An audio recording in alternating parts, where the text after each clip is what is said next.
Hello everybody! Today I'm talking about the one character type everyone tries and fails to write. The strong female character. You say strong female character and certain women come to mind. We tend to associate the character type with heroines or action stars or women who kick ass. But punching baddies and firing guns does not a strong woman make. Sure, maybe it equates to physical strength, but when we talk about strong characters, we're talking about strength of will, disposition, and mind. And none of you fuckers can write that shit for whatever reason. Probably misogyny. Fear not, I am breaking down my 10 best tips for writing strong female characters. Women with agency, depth, and determination. If you're offended by any of these points, please let me know in the comments below. That way I never read any of your books. Let's get into it.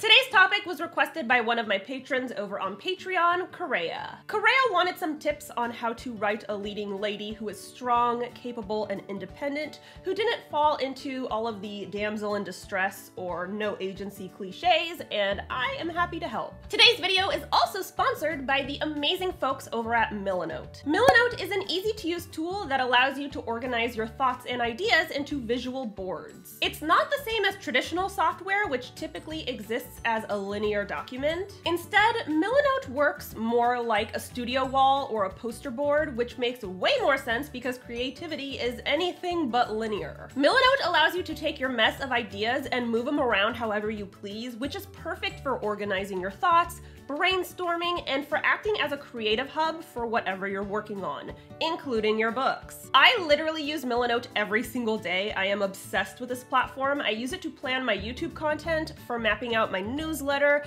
and of course I use it to brainstorm all aspects of my writing, like world building, plotting, structuring my chapters, and of course building characters, including the strong female variety. If you want an easy to use platform that will help you create your novel and organize your characters, I highly recommend MILANOTE. It is so amazing, so fantastic. I am such a huge fan. You can even share your boards with your critique partners and get feedback. And even better, you can use MILANOTE for free. $0, nothing.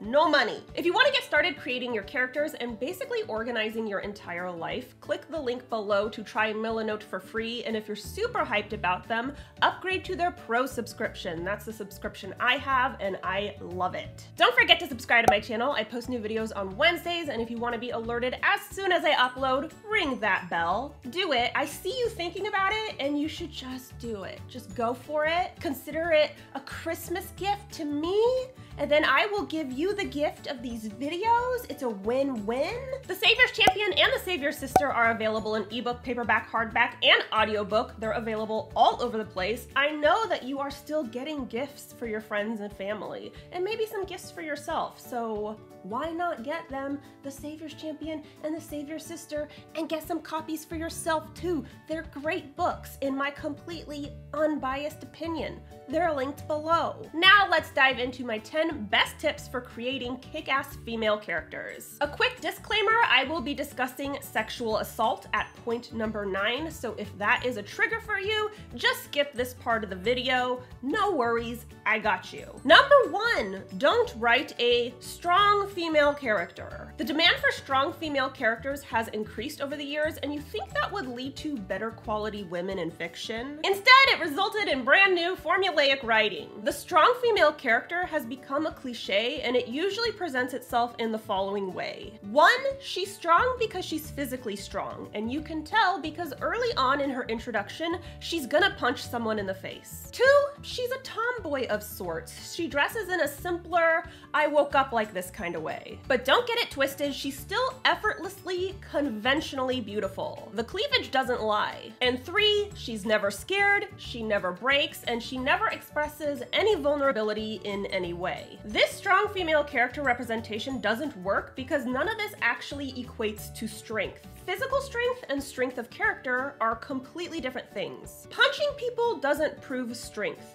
Dressing like a guy doesn't prove strength. And having 0 moments of weakness doesn't mean you're strong, it just means you're one-dimensional. Follow this formula and you'll have readers rolling their eyes at your complete lack of creativity. Number 2, Know the definition of strength. The definition of strength as it pertains to a strong character is being able to withstand great pressure or force. Another similar definition is showing determination, self-control, and good judgment. Basically, a strong female character is someone who can go through a lot of shit without it completely destroying them. She's resolute, she's disciplined, and she's not a dummy. It's that simple. Nowhere does it say anything about punching dudes or wearing sneakers. If you want to write a specific character trait, it's probably a good idea to understand what that trait means first. And if you don't understand it, the dictionary exists. Utilize it, for the love of God. Number 3, strength and vulnerability coexist. People often confuse strength with stoicism. If a character is strong, we should never see them in a vulnerable position. But strength of character stems largely from vulnerability. One,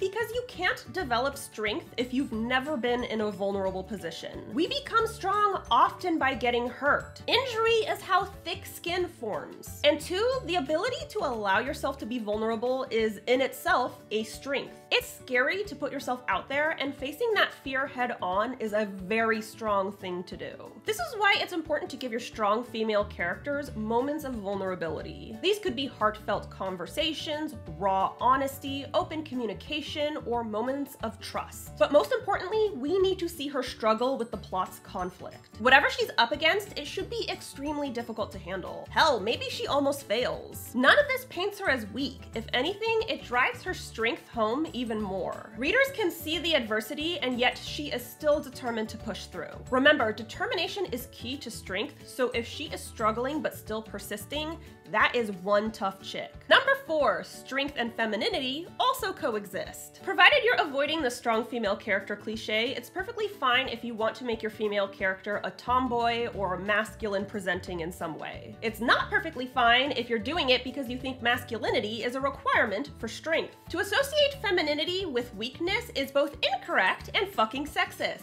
It's absolutely acceptable and believable to write a strong female character who likes the color pink, or paints her nails, or wears dresses, or is a stay-at-home mom, or any other trait, behavior, or action that is often associated with femininity. A lot of women push watermelon-sized babies out of their Pikachus, or bleed a crime scene once a month. Lots of inherently feminine things require a significant amount of fortitude, so if you're trying to butch this character up for the sake of making her strong, you're stupid. On a similar note, number 5, she's not a man. One piece of advice floating around about how to write strong women is to write them the same as you write men. I think the sentiment is well-intentioned. It's supposed to be about equality, but it misses the mark in the most tragic way. The key to writing strong women is not to write them exactly like men. This implies that strength is inherently masculine, which again is sexist. It also eliminates the female experience. Women and men are often treated differently in many societies, which means that they experience different struggles, different pressures, and different expectations. This is not to say that men and women are wildly different, but people as a whole come in a colorful variety. Writing her like a man doesn't mean you've given her agency or toughened her up. It just means you lack a basic understanding of psychology and sociology, and you probably shouldn't be writing women at all. Number 6. Prove it. One of the biggest mistakes writers make when writing a strong female character, particularly if she's both mentally and physically strong, is that they will state she is strong without providing any evidence to support this claim. We are told she's strong because she is an assassin, a mercenary, or a warrior princess. But the minute something goes wrong, she needs saving. Can you write a strong female character who needs saving every now and then? Absolutely, no one is infallible. But like anything else in your writing, you need to show a whole lot more than you tell, and in this case, you need to show her strength more often than not. That means if she's a warrior princess, we need to see her kick some warrior ass. And if she's able to withstand hardship, we need to see her push through and weather the storm. Unfortunately, this is a very common mistake when writing female characters, and if you're not sure if you're perpetuating it, go through your outline and highlight every moment of fortitude. If you don't got a whole lot, or any at all, It's time to fix that shit. On the opposite end of the spectrum, number 7, perfection and strength are not synonymous. We already covered that the strong female character cliche is a woman who never breaks. And yes, a strong female character should be able to withstand hardship. But you can withstand hardship and make a few mistakes along the way. In fact, I don't think it's possible to manage an overwhelming obstacle without falling on your ass at least a couple times. Mistakes are vital to a strong female character because 1, they're realistic. No one is gonna believe that she has all the answers all the time. 2, they're relatable because real people fuck up a lot. And 3, mistakes make the journey that much more engaging. It's not entertaining to read about a heroine who never struggles. We need to see her take 2 steps forward and 1 step back. And believe it or not, this also contributes to her strength and character. It's disheartening to mess up. For a lot of people, that's when they say, fuck it, I quit. A strong person will move forward anyway, and that's exactly what you want for this character type. Number 8, have her make some fucking decisions. I would say it pains me to have to mention this, but I'm so used to the audacity that I don't feel anything anymore. I'm numb to the stupid. People, even the most submissive ones, make all kinds of decisions in their lives. If your female character does not make a single decision throughout the course of the novel, it's not even that she's a weak character, it's that she's not believable as a sentient creature. But Jenna, my strong female character, was kidnapped. She's being held against her will. And you're telling me not a single thought is going through that woman brain of hers? She's just sitting there waiting to die? There's nothing else to say here. This is literally the bare minimum of writing any character, let alone a strong female character. If this is a struggle for you, I got nothing for you. Number 9, avoid the sexual assault cliche. Another common strong female character cliche is that said female became strong due to sexual assault. This is problematic for a million reasons, namely because sexual trauma is treated as the reason behind a positive character trait. Quite often, the character herself will say, "What happened to me made me stronger." Sexual assault is a terrible thing that no one should have to deal with.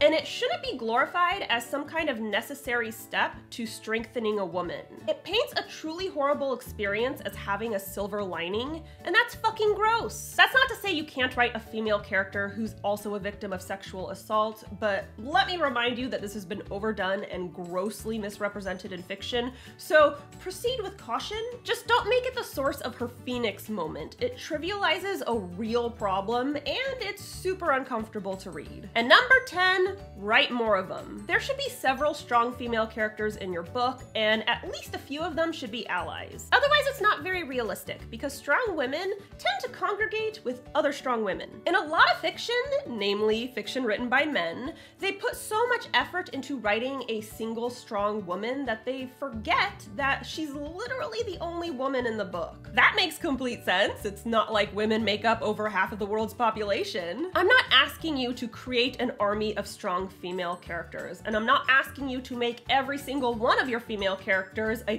pillar of fortitude. I'm just saying that there are plenty of us out there, and we usually like one another, so if you only got one in your book, it's not realistic. You're smarter than that. At least I hope you are. I believe in you. Well, sorta. We'll see. So that's all I got for you today. Thanks to Correa for requesting today's topic. If you'd like the chance to have a video dedicated to you, or if you want access to tons of other rewards, check me out on Patreon. We've got a monthly live stream. You get early access to all of my videos. We have an exclusive writing group. There are signed books. I have it linked below. And a huge thank you to MILANOTE for sponsoring today's video. If you are writing a strong female character, or literally any character, and you want a place to organize all of your information, MILANOTE is amazing. I cannot recommend them enough. And even better, you can try them for free. It's linked below. Do it. You won't regret it. Don't forget to subscribe to my channel. I post new videos on Wednesdays, and if you want to be alerted as soon as I upload, ring that bell. The Savior's Champion and The Savior Sister are available in ebook, paperback, hardback, and audiobook. They are available all over the place